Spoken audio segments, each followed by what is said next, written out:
Okay. Because the 60s was very, very strong on TV.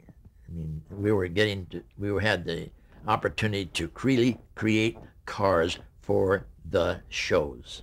Just not stock cars, but they were part of the script. They become an important part. So from Batman, it went to, of course, we went from Beverly Hillbillies to Munster Coats to Batman. We're at, I think, Green Hornet followed with Dozier. He worked with a colleague of mine, Dean Jeffries, and Dick Dean, who were also fabricators that we worked with. We just many fabricators and people that we work in the industry. And Dozier wanted a car a little more low key. He didn't want the power bang wow. He had Van Williams and of course Bruce Lee. And the car was more of a big sedan, a little bit of difference to it, a little different grill, a little different front. And he had it that where in model form in his area where he was as home base, he had two models: the convertible Chrysler and the Black Beauty. The Black Beauty was, and they would flip the model so that when he drove the Chrysler convertible, he drove it out in real life, and then he'd flip it over in the model form, and then he drove out when he would become a part of a chase scene with the Black Beauty.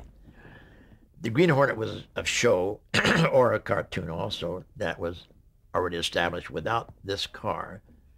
And the choice that Dozier made with the Chrysler was because he wanted more electronics on the inside, which they used for tricks and things to do. He had special areas that opened up and rockets would come out and fire, shoot out, and rockets would come out of the back, and the headlights would flip, and the license plates would flip. And we worked with all our colleagues and the props department to create that car. Then I furnished a lot of other cars for the show. We didn't do as much work with the car on the show as we did in Batman. Batman, we seemed to have more things happening. More of the stuff was done with electronics on the inside, and more things were done with Van Williams and Bruce Lee, because Bruce was as a martial arts, he was the best. He was the creator. He was the guru and the real pioneer of martial arts that was done for our film industry. So In general, did you have automakers too coming to you to try to get their cars onto shows at that time? that didn't come on until later. It came on then after the 60s. Then the motor car companies start realizing, no, it was, wait a minute, it was in the 60s because we did the Monkeys in the 60s. Am I right? I'm pretty sure that was the 60s too. Because it was a 67 GTO Pontiac. So it had to be in the 60s. So the motor car companies started realizing then that product awareness or product displacement become an important factor. But what was disillusioned to them is that when we take one of their cars and change it so drastically, they don't know if it was a Pontiac or a Chrysler or a Chevrolet or what. So it wasn't inspiring enough to say, well, here's a bunch of cars and we'll let you go ahead and do what you want. But you make changes so much we don't know what it is. The only thing we can get out of it is the exposure that you're able to give us on our news releases, and we're able to create in our advertisement, which would still says, well, of course, they couldn't say anything about the Batmobile because it was a concept car. And the first thing everybody comes to me, they say, well, I thought it was a T-Bird, and I thought it was a Pontiac, and I thought it was a Buick, and I must have got 50 different ways that everybody think that car was. And nobody would realize it was a concept car. Of course, Green Hornet, you could tell a little bit that it had the certain reflections of a Chrysler. But the front end was changed so much that you couldn't say it was a Chrysler. So that didn't give Chrysler the benefit of becoming a participant. But when the Monkeys came to life, then they said, well, Pontiac wants to get involved, but if we're going to do the car, again, I worked with my colleagues, which was Dean Jeffries and Dick Dean, who worked with me as we worked as a team doing cars. We still kept the GTO characteristics, but emphasized that the headlights were going this way instead of around, but we had the GTO look on the grill. We had the big supercharger coming out, and it was a four-door, which we wanted to make into a convertible because we had 4 kids that were going to ride into it that we wanted to film and see. And that's why you like to have an open car as many times as you can. And still to extend it long enough because they would carry their instruments in the car. So we still had the GTO characteristic, so that Pontiac would get some exposure from it because of the grill that we maintained same. And then they were able to give us product placements as well as work with. We would also get cars for them, for the guys to drive, Mickey and Peter and all of them. I got them GTO Pontiacs that we customized that they drove on the street with the same kind of monkey characteristic. I mean, painted the same color, had some of the funny things that we would do because they would go out and promote it. So product placement started to become more important and became much bigger into the 70s, which I'll tell you about that. Okay. Actually, let's talk about Mannix, 1967. Oh. Mannix was another real great shot. I worked with Mike Connors on Have Gun Will Hire. And he was a fun guy because he was a colleague who was Lebanese, and Shirley was Lebanese, my wife. So that's why we enjoyed it. And we wanted a car for him. And when I went to the director and producer and Mike and everybody, I said, well, I think that Mannix should be distinctive of what he drove that was not a product placement. Sure, we could put him in a convertible. Chrysler wanted to participate then. We could have put him in that. They wanted to participate. And there was nothing exciting in a Chrysler or some of the other cars that was a convertible that I thought would follow with the show. I said, so let me go ahead and get together with General Motors and see if I can get a Oldsmobile. And the reason why is I want to take this car, make it different, still keep a little bit of the Oldsmobile characteristic, but make it convertible. There was no convertibles. So I made a convertible so you can film Mike with the car. And we made the Mannix Roadster, which was the first time a front-wheel drive vehicle was used in a film. It still had distinction of being an Oldsmobile, but wild enough to where it was different. And then later on, as the show progressed, then we went into another little Dodge Dart that he also drove after he got through. And we were several years with that show too. And we built 4 of those, which again went out for touring. Because touring became a very important part of all the films, because people anywhere in the United States and Canada, if you said you were bringing a Batmobile for a show that weekend, it was swamped. Or if you brought in a Beverly Hillbillies or a whatever car we had at that period of time that we were filming, the shows would just absolutely be mobbed with people who want to see the car. And of course, if we could get the actor that come with them, in many cases, John Snyder went with the Dukes, and Hasselhoff went with the Knight Rider, and Adam went with the Batmobile, of course. And it was a major contribution to the popularity and the viewing of the film that you had the people's eye-to-eye contact and the feel contact, or getting next to the car and taking a picture next to the car. That was a thrill. I don't care where you were in the United States and Canada. We just snowballed them because we made that car be a star on film as well as real life.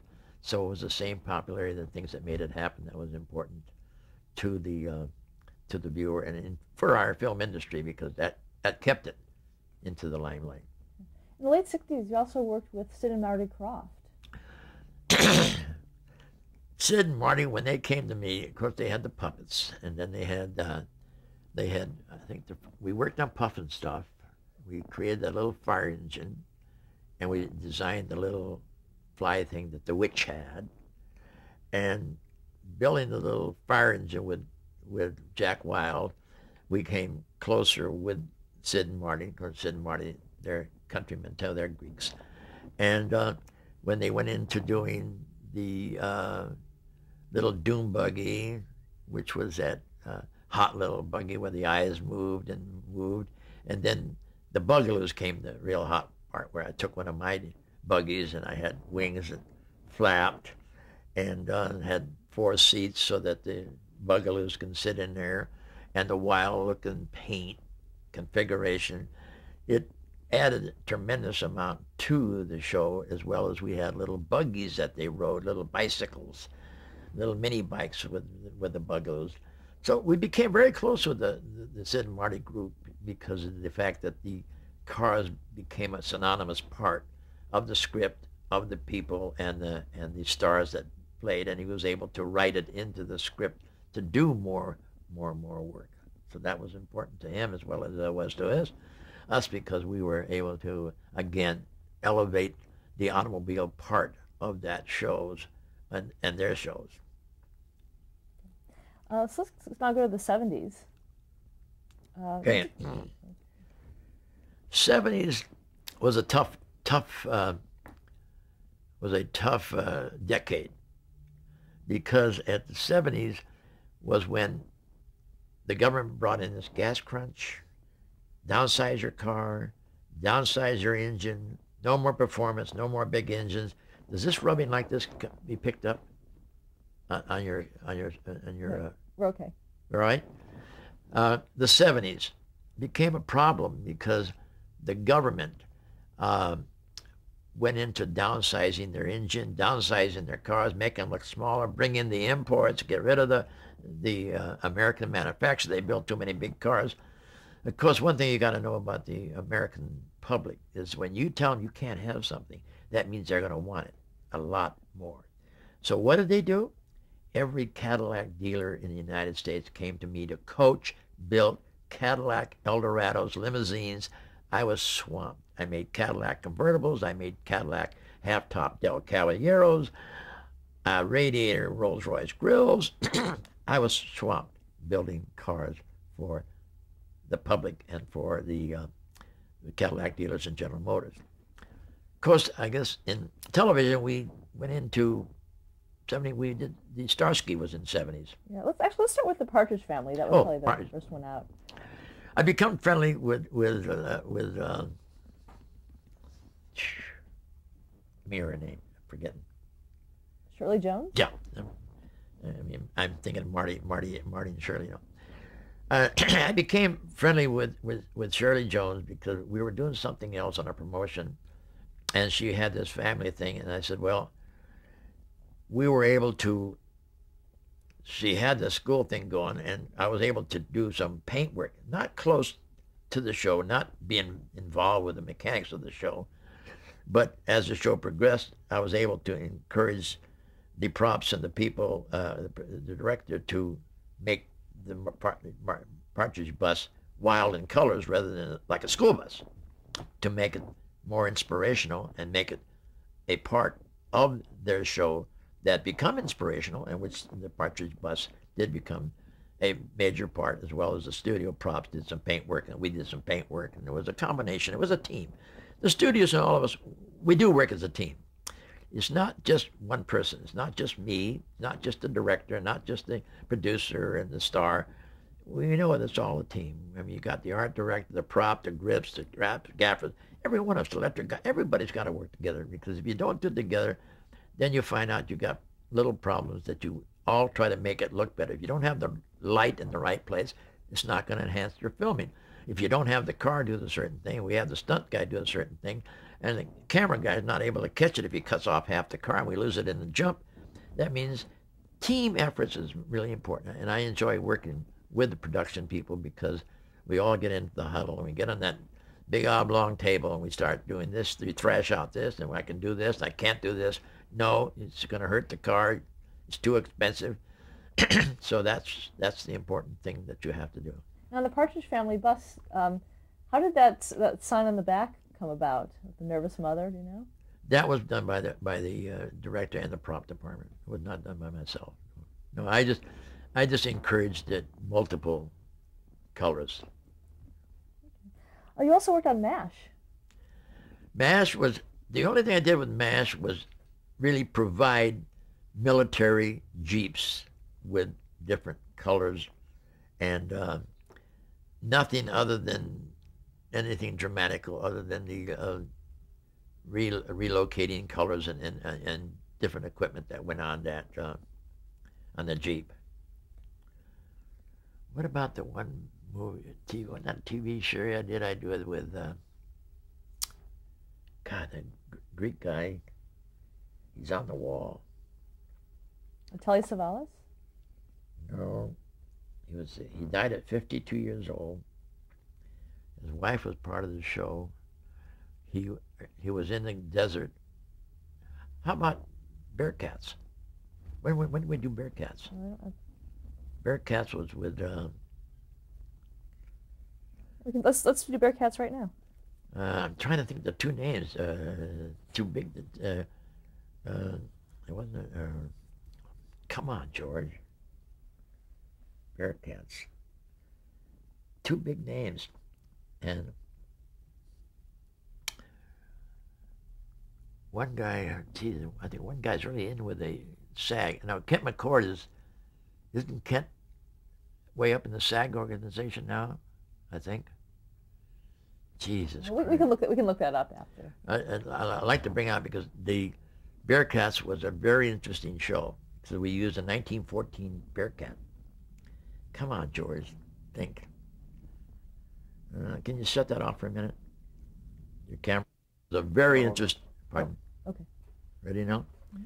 Bearcats was a very interesting show because it was name was based around a car which was called the Bearcats, 1914, and Rod Taylor and Dennis Cole was the stars, and it was kind of filmed in Mexico, and they would go through these deserts and mountain areas with this 1914 Bearcats with Gatling guns mounted on the fenders and a Gatling gun mounted on the back, and we made them out of Ford pickups. We copied we couldn't use a real 1914 Bearcat because it's worth $1 million. So I made all the parts the same as the Bearcat 1914 with the round windshield and the bucket seats and the big gas tank in the back and the Gatling gun mounted. And Dennis Cole and Rod Taylor would take this car and run through the deserts and up and down different scenes that we were able to incorporate because we had to make it out of Ford trucks. They were the only thing that was durable enough to do all of this heavy stunt driving and chase scenes that we had to do. The only problem with the show is we only got 1 year out of it because it was too expensive to shoot. We built 4 cars, became now major collector pieces. I mean, all over the United States, these cars have been restored back to what they were because the people remembered that Bearcats television show, which was so popular, with 2 major popular stars. Let's see now, which one else are we going to get? Talk about Starsky and Hutch. I thought we mentioned something else and that we were No, that was it. That was it? Mm-hmm. Starsky and Hutch was an interesting show. We filmed that at Paramount. That's right, it was Paramount. And the choice of the car was probably a combination of all of us. I don't know. All of a sudden, out of the clear blue sky, we decided to use a Ford Torino. What were your other choices? Do you remember? Well, they had a Dodge Charger, which was a performance car. They had a Trans Am, because Trans Am was not at that time. It was used for Knight Rider. They had other cars they were considering, but all of a sudden, I don't know. Here we were with this Torino little coupe. The funny part about it was working with Glazer and Soul was fun because Glazer was a lot of fun. Soul was more of a real purist actor, and Glazer was really off the wall and a lot of fun to be with. In fact, the movie is the opposite. Wilson's off the wall, and Ben is the one that's straight. But the unique part that I found about the film is that we got a red, hard-looking coupe for a couple of detectives who were on surveillance, parked in the street to catch a drug lord. And what's sitting on the street but a red, hard-looking, hot coupe with big wheels and tires? And then what do you put on it? A white Nike stripe? I mean, come on. Who's going to get surveillance from that? You can tell right away who it was. So I don't know. That's what made it so funny, is because this was not a black car like usually detectives have or the police department have, or a black and white. It was a total opposite, and then why the choice was made was not totally by me, only that we put the Nike stripe in it and put the wheels and tires on it with the which were the kind of wheels we used at that time. They were Anson dished slotted mags, were very hard. In fact, the hard thing we had reshooting the movie now with Ben Stiller and Owen Wilson was I had the original car they duplicated, but then we had to duplicate the wheels, and you can't get those wheels anymore because they're not made. They were made in the 70s and they were discontinued. So the only way you can get the wheels that we had that they wanted, the director wanted, now he wanted 14s in the front and 15s in the back. We used Goodrich performance tires, which was black walls anyhow, but you couldn't get the wheels. So where did we go to get wheels?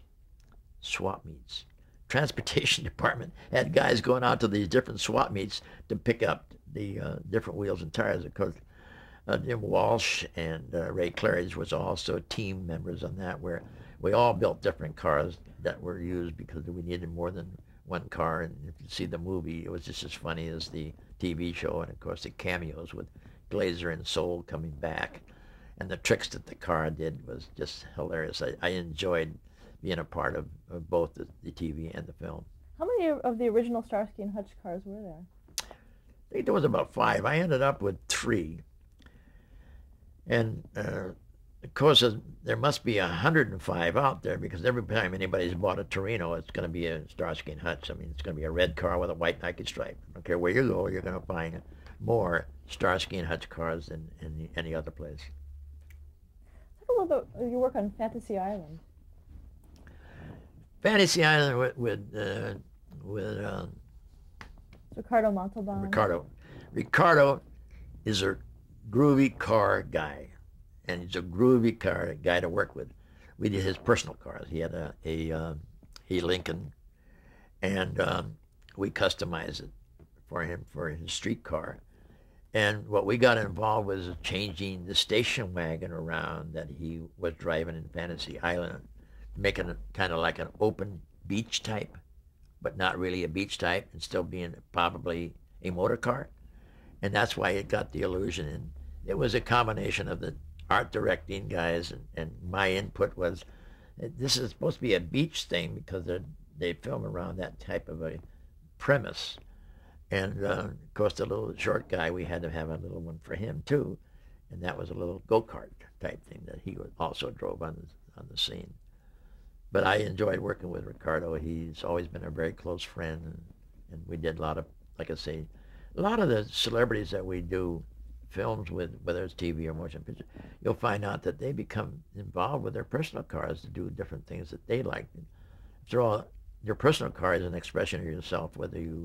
If you're a Batman, doesn't mean you're going to drive a Batmobile, but Adam would drive a Excalibur that we put little bat things on, and Yvonne DeCarlo, we actually put spiderweb hubcaps and her different emblems that she wanted that emphasized the Munsters. So her personal Jaguar was a 4-door black, and we incorporated a lot of the Munster characteristics on the car for her to drive, and she enjoyed it. Yeah, she was fun gal.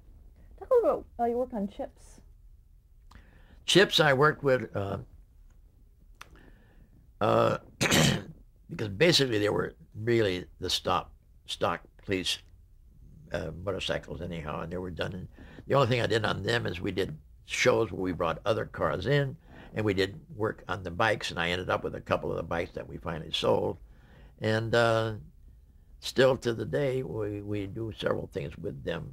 Whenever they come into the shows, we do police conventions with both of them, that they get into police cruises, and we bring what bikes I had together with them. You also did Hill Street Blues, didn't you? The only thing we did with Hill Street Blues is they were basically the Ford police cars, was reconverted, shot mostly in Chicago. Most of it was done with stunt guys. We did some paint work, and the car choices was by the director and the producers and people like that. They were not all by me. All we did was really paint work and construction and repair work. Did you construct the car that's in the opening sequence? I can't remember which one it was that we had that when they first came in, and I think that they I'd have to look at it because there was several cars done, and especially when they did the Chicago scene, all those police cars. There must have been they bought every old police car there was in Chicago and did that whole scene. They did all those crashes and wrecks and things like that. Are there special things that you have to do for a police car to kind of make it street legal if they're doing filming scenes? Not really. Any police car really has to be street legal, and you'll find that most of the script, or when the police car is used, like in Adam 12, the one with James Darren when he did that. What police show did he did? James Darren did that one too. I got a photo on the wall. Police cars are done by my colleague Ted Moser, because you keep a fleet of police cars that have to be police cars. You cannot make a police car that is not really true to core, because the public knows that the only thing they would have is roll bars when they do a stunt car, where a lot of police cars don't have, and some protective pieces. But like Starsky and Hutch, we had the light with a flex thing we put on the top.